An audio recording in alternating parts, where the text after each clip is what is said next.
ஸ்ரீ மாத்ரே நமஹ. ஸ்ரீராமஜெயம். இப்போ நம்ம 35, 36 ரெண்டு சௌப்பாயங்களை பார்க்கலாம்.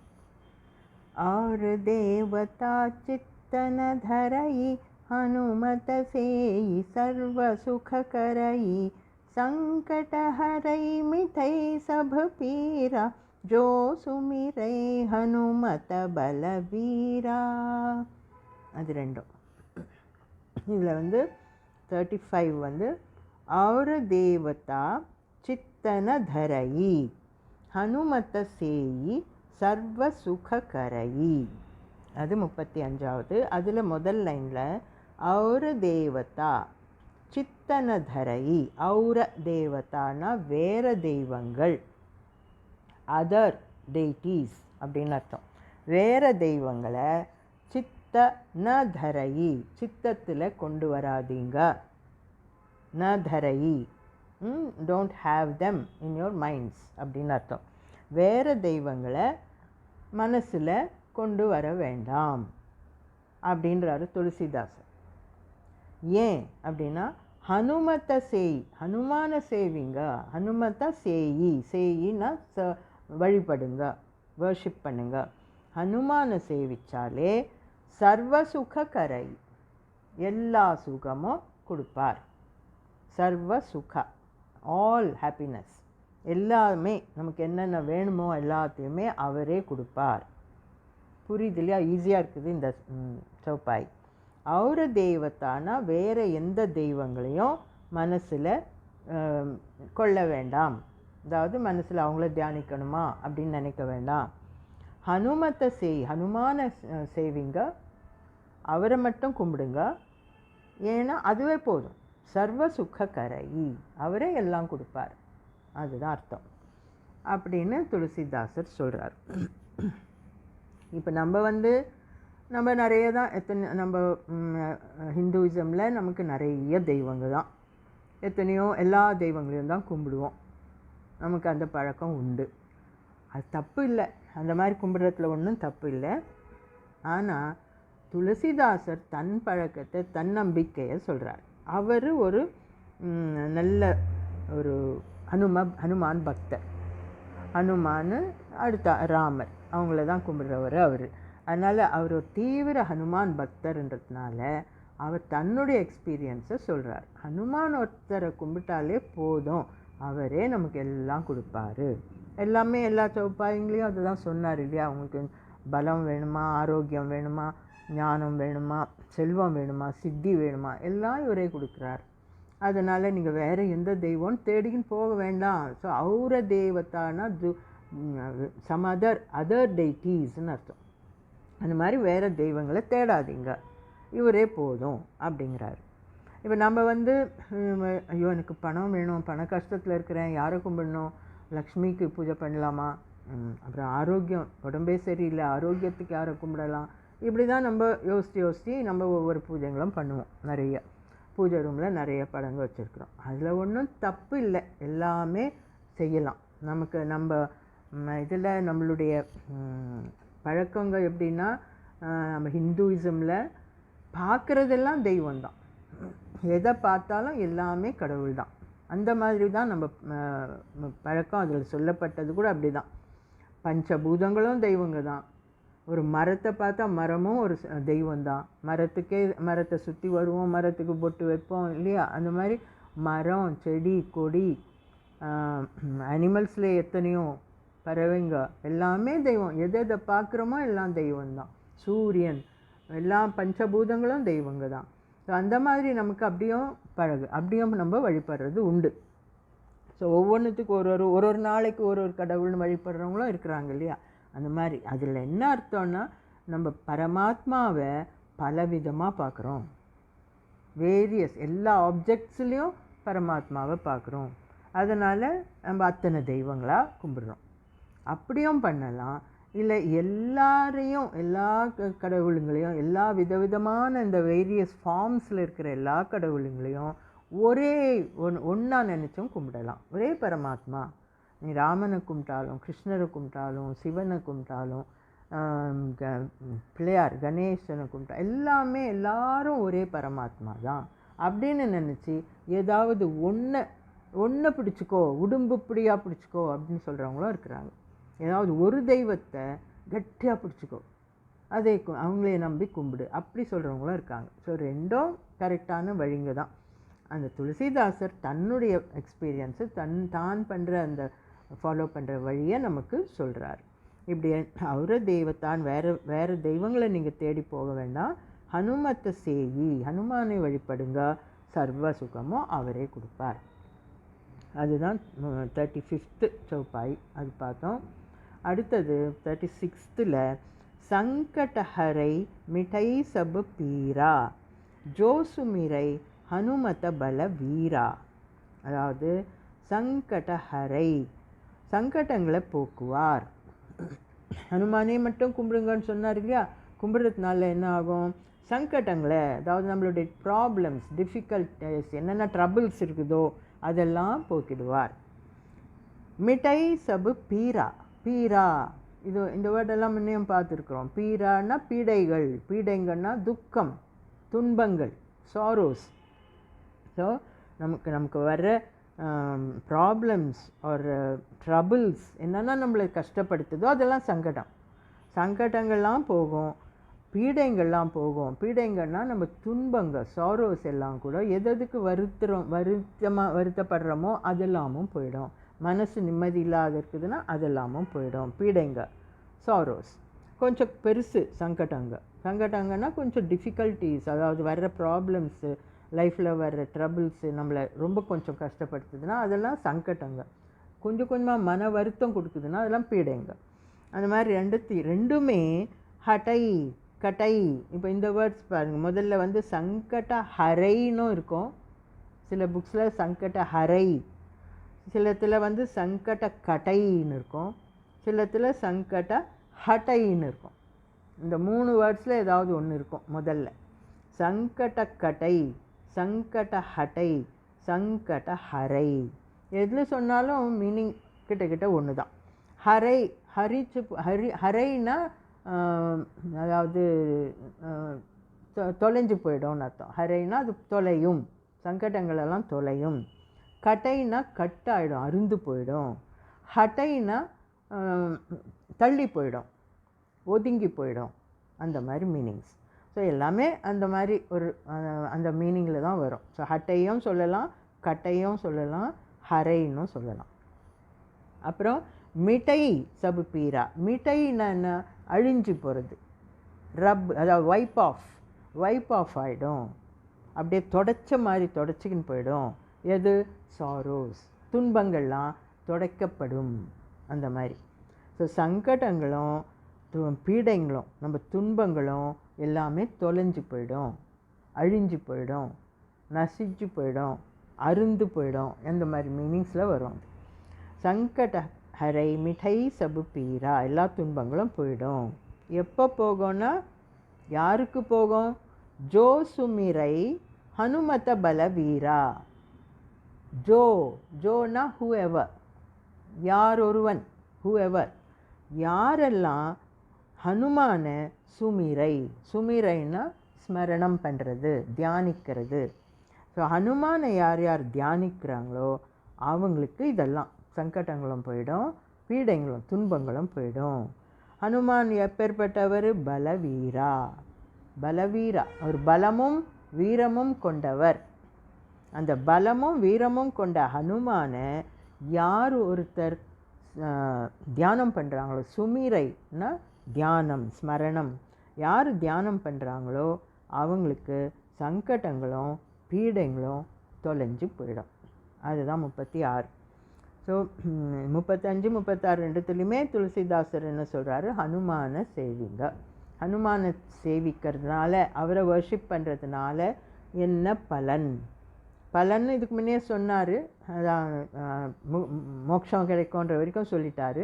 இப்போ இங்கே சொல்கிறது மெயின் பாயிண்ட் என்னென்னா, நீங்கள் வேறு தெய்வங்கன்னு தேடவே வேணாம், ஒருத்தரையே பிடிச்சிக்கோங்க. ஹனுமானை மட்டும் பிடிச்சிக்கினா கூட அவரே எல்லா சுகமும் கொடுப்பாரு, அவரே எல்லா துன்பங்களையும் கஷ்டங்களையும் தொலைச்சிடுவார். அதனால் அந்த மாதிரி கும்பிடுறவங்க, அந்த டிவோட்டீஸ் ஆஃப் ஹனுமான், ஜோசுமிரை, யார் தியானம் பண்ணுறாங்களோ ஹனுமானை, பலமும் வீரமும் கொண்ட ஹனுமான யார் தியானம் பண்ணுறாங்களோ அவங்களுக்கு இந்த மாதிரி கஷ்டங்களும் துன்பங்களும் தொலைஞ்சி போயிடும். அதுதான் சொல்லியிருக்கார். ஸோ இந்த 35, 36 ரெண்டும் பார்த்தோம். அடுத்த ஆடியோவில் பார்க்கலாம். Hello children, good day to you all. Now let us see 35, verse number 35. और देवता चित्तन धरई हनुमत सेई सर्व सुख करई. That is the verse 35. Now here Tulsidas says, now earlier he said, he talked about the devotees of Hanuman. So devotees of Hanuman will get all happiness and they will reach Vaikuntham, they will have moksham, all that we saw. They won't have any more births after that, right?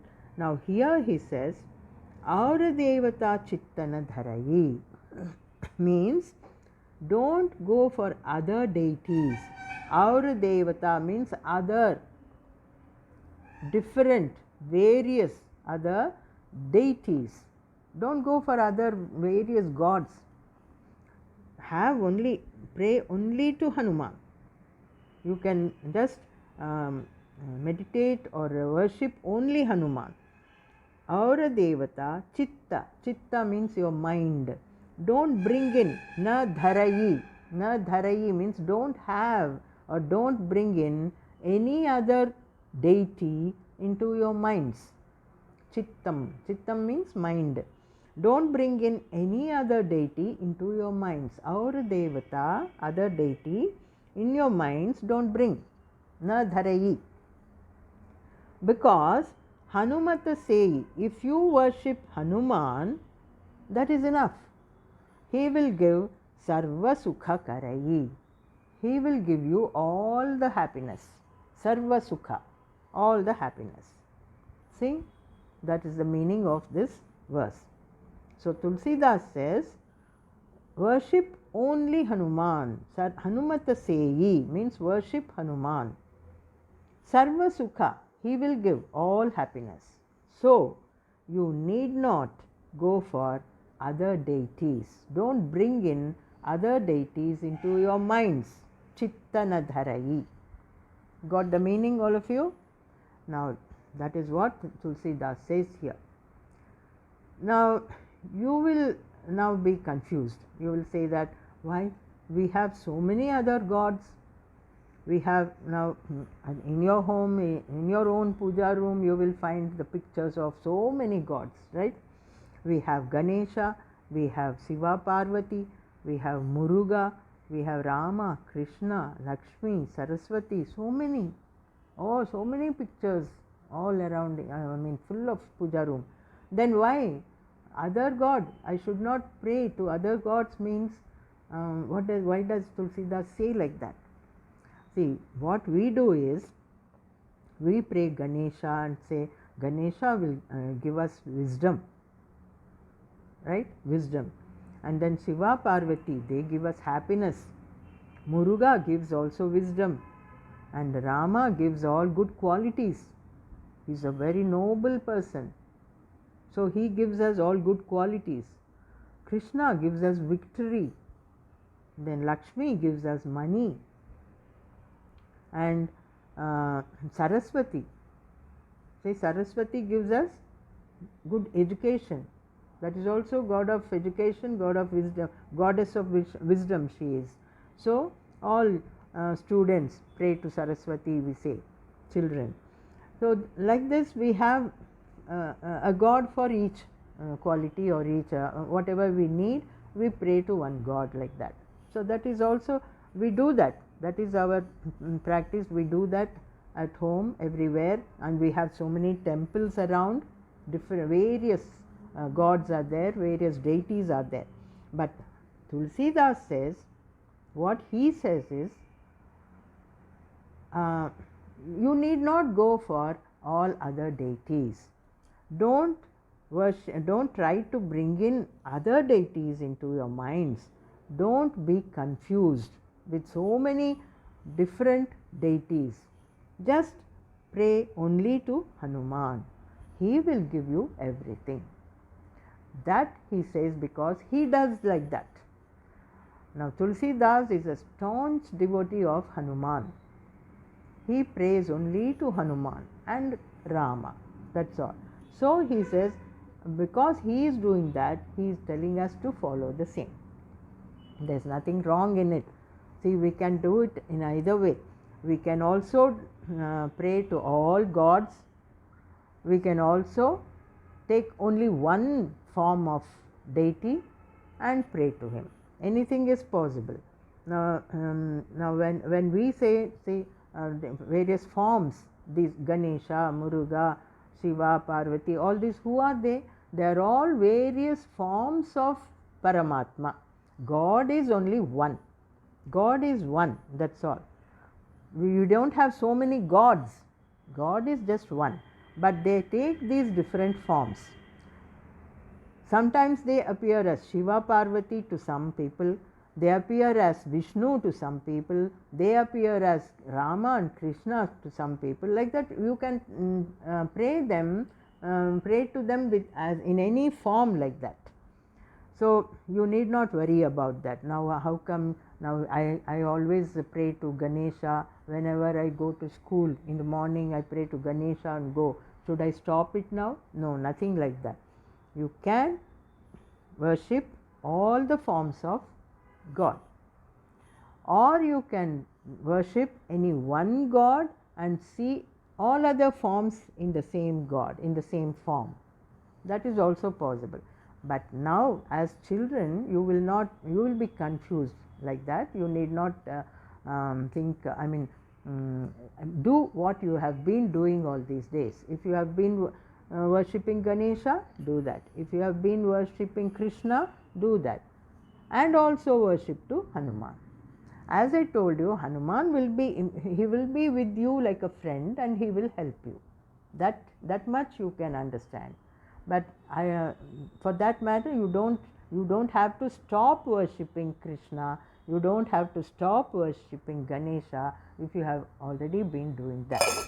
So don't be confused with this. Tulsidas says that why does he say that? Means Hanuman is all powerful. Hanuman is all powerful. He has all powers with him. He can give you siddhis. He can give you wealth. He can give you balam. He can give you wisdom. He can give you arogyam, health. Everything he will give you. So worship only Hanuman. That's why he said that. So you need not be confused with this point. Aura devata chittana dharai, you need not go for other deities, he says. But if you are worshipping other deities also, no harm in it.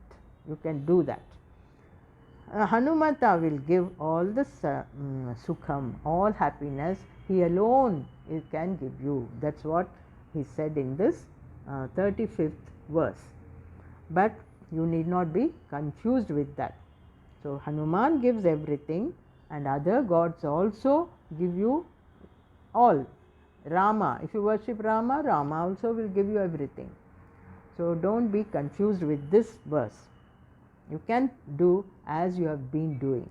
But only thing is, pray to Hanuman and tell him to be your friend. Keep him with you all the time. Talk to him and tell him to help you everywhere in everything. That's all. Okay, we'll see the next verse in the next audio. Jai Shri Hanuman.